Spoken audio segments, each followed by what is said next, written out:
वो राजनेता थी। हम आपको बताना चाहते हैं कि वो एक ऐसी कैबिनेट मिनिस्टर रही कि चीफ मिनिस्टर भी उनके कैबिनेट के कार्यों में दखलंदाजी नहीं करते थे। एक ऐसी शख्सियत थी प्रशासक। महिलाओं का पॉलिटिक्स में कोई योगदान नहीं हुआ करता था, उनको इलेक्ट करना बहुत मुश्किल था। उस समय में 1960 के दशक में ये कैबिनेट मंत्री सीधे बनाई जाती।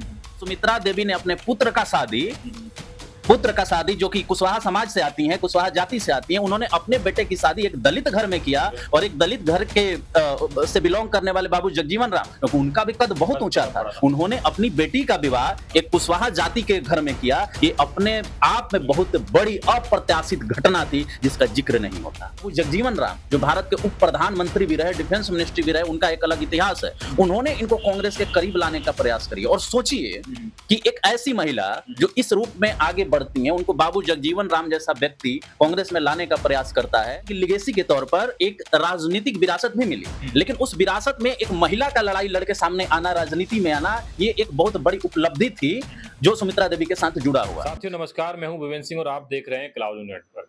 हमारे साथ हैं इस समय अमित कुमार जी, रिसर्च स्कॉलर हैं, जेएनयू से हैं। इनसे हम बात करेंगे। आज एक खास हस्ती का जन्मदिन है जो कि बिहार से आती हैं, सुमित्रा देवी। सुमित्रा देवी जी के बारे में जानेंगे, जो बिहार की पहली महिला कैबिनेट मंत्री थी।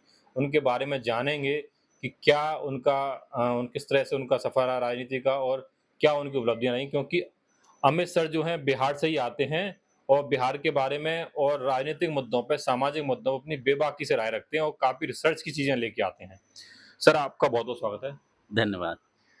क्या कहेंगे सर, आज सुमित्रा देवी जी का आज जन्मदिन है और पहली बिहार की महिला कैबिनेट मंत्री रही, क्या कहें सर? सबसे पहले आपको और आपके चैनल को मैं धन्यवाद दूंगा कि शायद इतिहास में ये पहली बार है जब हम किसी ऐसे व्यक्तित्व के बारे में बात करने जा रहे हैं। सबसे पहले तो ये कि वो एक महिला थी और दूसरी बात ये कि उनके इतिहास को जानने का प्रयास बहुत कम लोगों ने किया है। तो ये सबसे पहले इसी वजह से आपको मैं धन्यवाद देना चाह रहा हूँ कि आपने इस विषय को चुना जो आज तक इतिहास में दबा रहा है। आज तक हम लोग भी नहीं जानते थे कि सुमित्रा देवी का जो योगदान है बिहार के पॉलिटिक्स में, चाहे आप कहें कि एक तरह से वो महिला भी हैं और महिला होने के नाते एक जो स्त्रीवाद की बात होती है, फेमिनिज्म की बात होती है, उसमें इनका न होना ये अपने आप में बहुत बड़ी समस्या है और ये बहुत बड़ी चिंता है। तो सबसे पहले आपको मैं धन्यवाद दूंगा कि आपने उनको चुना जिनका आज जन्मदिन है और एक ऐसी महिला जिनको बिहार में जब वहाँ गैर कांग्रेसी सरकारें बननी शुरू हुई तो पहली बार कैबिनेट मिनिस्टर के रूप में एक महिला को सामने लाया गया। ये बहुत बड़ी एक उपलब्धि बिहार की कही जा सकती है। जब महिलाओं का पॉलिटिक्स में कोई योगदान नहीं हुआ करता था, उनको इलेक्ट करना बहुत मुश्किल था, उस समय में 1960 के दशक में ये कैबिनेट मंत्री सीधे बनाई जाती। तो जिन कैरेक्टर को जिस व्यक्तित्व को आपने लाया, इसके लिए आप धन्यवाद के पात्र हैं और ये बहुत इम्पोर्टेंट चीज है कि इनके बारे में हम जानेंगे आज।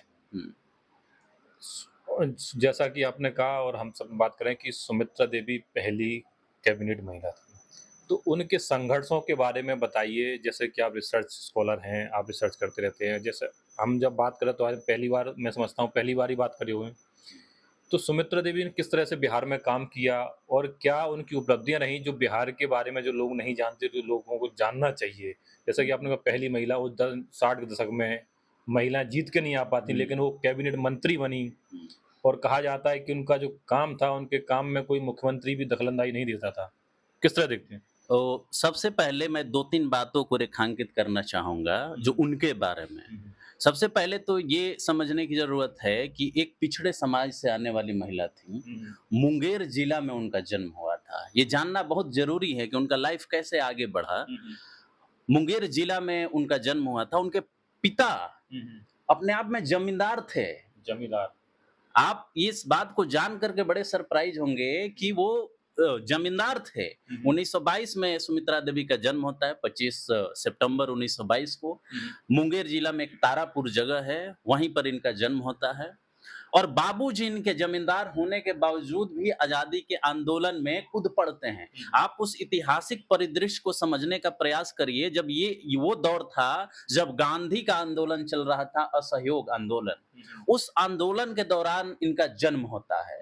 उस आंदोलन में इनके पिता कूद पड़ते हैं। मतलब हम ये कह सकते हैं कि इनके इनके इनके खून में आजादी की लड़ाई लड़ने की क्षमता थी, उनके खून में ये जज्बा था, और वो लड़ाई इनके पढ़ाई में फिर दिखता है। अलीगढ़ में इनकी स्कूलिंग हुई, बाद में हाँ हॉस्टल में रह करके इन्होंने पढ़ाई की। और उस समय कोई बच्ची या कोई लड़की, उसको इतना स्पेस देना, कोई गार्जियन अगर स्पेस दे रहा है तो ये काबिले तारीफ है, काबिले तारीफ है।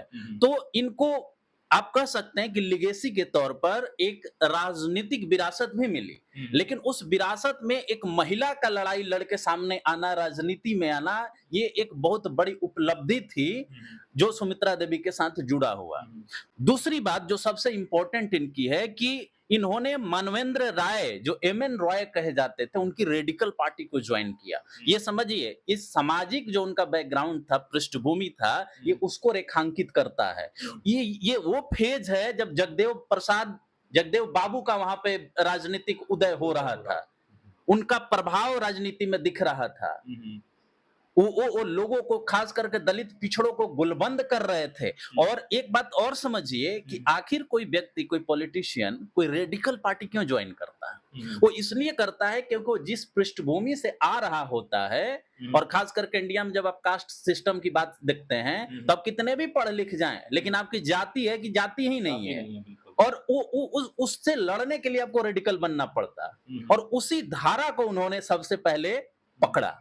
जब उनकी देहांत हो जाती है, बाद में इनको बाबू जगजीवन राम, जो भारत के उप प्रधानमंत्री भी रहे, डिफेंस मिनिस्ट्री भी रहे, उनका एक अलग इतिहास है, उन्होंने इनको कांग्रेस के करीब लाने का प्रयास किया। और सोचिए कि एक ऐसी महिला जो इस रूप में आगे बढ़ती हैं, उनको बाबू जगजीवन राम जैसा व्यक्ति कांग्रेस में लाने का प्रयास करता है। और ये वही व्यक्तित्व है सुमित्रा देवी। इनका जो मैरिज हुआ वो भोजपुर जिला के जगदीशपुर प्रखंड में हुआ, मसौढ़ी एक गांव है, वहां शादी हुआ। और देखिए इनके बेटे जो मृदुल कुमार हैं, मृदुल कुमार से बाबू जगजीवन राम की बेटी का शादी होता है। ये आप समझ लीजिए कि ये चीजें बताई नहीं जाती, ये कितनी बड़ी घटना थी उस समय की, उस दौर की, जब इनकी शादी होती। अंतरजातीय विवाह, ये अंतरजातीय विवाह था, जब जात वो चरम पर था, चरम पर था। और बिहार जैसे राज्य में किसी खास जाति का राजनीति हो, समाज हो, संस्कृति हो, शिक्षा हो, सब पर दबदबा था। उस समय सुमित्रा देवी ने अपने पुत्र का शादी, जो कि कुशवाहा समाज से आती हैं, कुशवाहा जाति से आती हैं, उन्होंने अपने बेटे की शादी एक दलित घर में किया। और एक दलित घर के से बिलोंग करने वाले बाबू जगजीवन राम, क्योंकि उनका भी कद बहुत ऊंचा था, उन्होंने अपनी बेटी का विवाह एक कुशवाहा जाति के घर में किया। ये अपने आप में बहुत बड़ी अप्रत्याशित घटना थी जिसका जिक्र नहीं होता। सर, जैसा कि आपने कहा, इतनी बड़ी घटना, इतना बड़ा संघर्ष उनका, बाबू जगजीवन राम की बात की, बाबू जगजीवन राम की तो बात हो जाती है अक्सर, लेकिन सुमित्रा देवी की बात नहीं होती। तो क्या वजह आप इसको मानते हैं कि सुमित्रा देवी की बात नहीं होती? देखिए, इसका बहुत बड़ा वजह है। बड़ा वजह ये है कि इतिहास लिखने वालों ने और जो भी इतिहासकार रहे हैं, उनका वर्गीय चरित्र रहा है, जातीय चरित्र रहा है। ये बात आप नहीं भूल सकते। इतिहास में उसी को जगह मिलता है जिन वर्गों के लेखक इतिहासकार हैं, जिन वर्गों के लेखक इतिहासकार हैं उनको। और इस देश में खास करके जिस तरह से वर्गीय और जातीय ढांचा है, उस ढांचे में वो लोग ज्यादा हैं जो राज करते रहे हैं इस देश में। और राज करने वाला वर्ग जो होता है या जातीय समूह जो होता है, कभी भी उस व्यवस्था के खिलाफ बात करने वालों का इतिहास में जगह नहीं देता। और सुमित्रा देवी का पूरा आप जीवन संघर्ष देख लीजिए। उन्होंने रेडिकल विचारधारा क्यों अपनाया? इसलिए अपनाया क्योंकि समाज के व्यवस्था में परिवर्तन वो चाहती थी। लेकिन इस समाज व्यवस्था से जिसको फायदा हो रहा है, वो क्या चाहेगा कि सुमित्रा देवी का एक जीवनी लिखा जाए इतिहास में, ताकि लोग और ज्यादा प्रेरित हों उस कैरेक्टर से और व्यवस्था को चैलेंज करें। ये वजह है। इतिहास लेखन पर कुछ वर्ग और जातियों का एक अधिकार है, उसे तोड़ना होगा। तब सुमित्रा देवी जैसे प्रेरणा देने वाली महिलाएं, राजनेता, वो राजनेता थीं। हम आपको बताना चाहते हैं कि वो एक ऐसी कैबिनेट मिनिस्टर रहीं कि चीफ मिनिस्टर भी उनके कैबिनेट के कार्यों में दखलंदाजी नहीं करते थे। एक ऐसी शख्सियत थी, प्रशासक थी। आप बिहार से आते हैं, बिहार में सुमित्रा देवी जी के कार्यों को किस तरह देखा जाता है? क्या बिहार में लोग आज सुमित्रा देवी जी को याद करते हैं? क्या उनके समय में उनके कुछ कार्य किए हों जिनको आज भी लोग याद रखते हों, या उनके याद में आप लोग कुछ करना चाहते हो? देखिए, करना बहुत कुछ है, क्योंकि उस इतिहास को दबाया गया है। एक ऐसी शख्सियत को जो आज के महिला राजनेताओं और नेताओं के लिए एक बहुत बड़ी प्रेरक शक्ति हो सकती हैं, उनको पढ़ना, जानना, समझना कि उस समय वो व्यक्तित्व किस तरह से अपने आप को आज़ादी की लड़ाई में, या आज़ादी की लड़ाई में भी नहीं अगर कहें, तो उस समय जो जो पुरुष लोग थे, जिस तरह से राजनीति में उनका दबदबा था, उनके बीच में जगह बनाना, ये आप समझ रहे हैं कितना बड़ा चैलेंजिंग टास्क उनके लिए रहा होगा, और उन्होंने ये करा। दूसरी बात मैं ये कहना चाहता हूं कि वो एक याद के तौर पर, उदाहरण के तौर पर, आज का मौर्य लोक जो पटना में है ना, जो पटना में मौर्य लोक है, वो मौर्य लोक इन्हीं का देन है। मौर्य कॉम्प्लेक्स, आज मौर्य लोक उसको बोलते हैं। वो जगह है, पटना का हार्ट है, वो हृदय है पटना का, जहाँ सभी लोग, सारे पॉलिटिशियन जुटते हैं, बड़ा बिजनेस का सेंटर है पटना में। वो किसका देन है? सुमित्रा देवी जब मिनिस्टर थी, उन्होंने उसका नींव रखा था।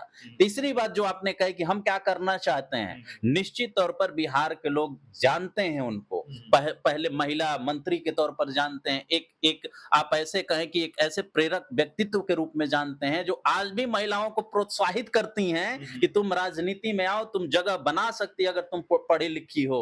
और तीसरी बात, जो फ्यूचर जनरेशन है, या चाहे हम लोगों जैसे यंग या स्कॉलर्स हैं, उनसे मेरा अपील है, और हम लोग कोशिश कर रहे हैं कि इस व्यक्तित्व को एक बड़े पटल पर, राष्ट्रीय स्तर पर, चाहे वो किताब लिख करके हो या बातचीत के माध्यम से, जैसे आज आपने ये बात कहा, तो हमें लगता है कि लाखों लोग इस चीज को देखेंगे, जानेंगे कि कौन थी सुमित्रा देवी, किस समाज से आती थी, इनका नाम इतना क्यों है।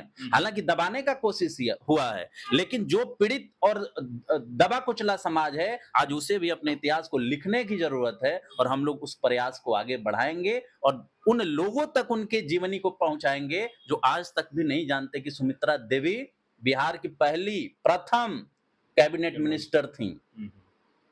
ये हमारा प्रयास होगा। तो आपने सुना हमारे साथ थे अमित सर ने कहा, और जैसा कि हम बिहार की अगर हम बात करें, बिहार में सुमित्रा देवी पहली महिला कैबिनेट मंत्री थी, लेकिन बिहार में कई महापुरुष हुए हैं और देश का बहुत बड़ा इतिहास बिहार की धरती से ही आता है, चाहे सम्राट अशोक हो, चंद्रगुप्त मौर्य हो, चाहे बाबू जगदेव प्रसाद हो, कॉमरेड चंदू हो, सुमित्रा देवी हो, गुरु नानक हो, कई सारे ऐसे इतिहास के, बिहार को इतिहास की धरती कहा जाता है। भारत में देखा है तो भारत का इतिहास बिहार से ही शुरू होता है। ऐसे बहुत सारी चीजों के लिए हम आपसे मिलेंगे अगले वीडियो में, तब तक के लिए मुझे दीजिए इजाजत। धन्यवाद।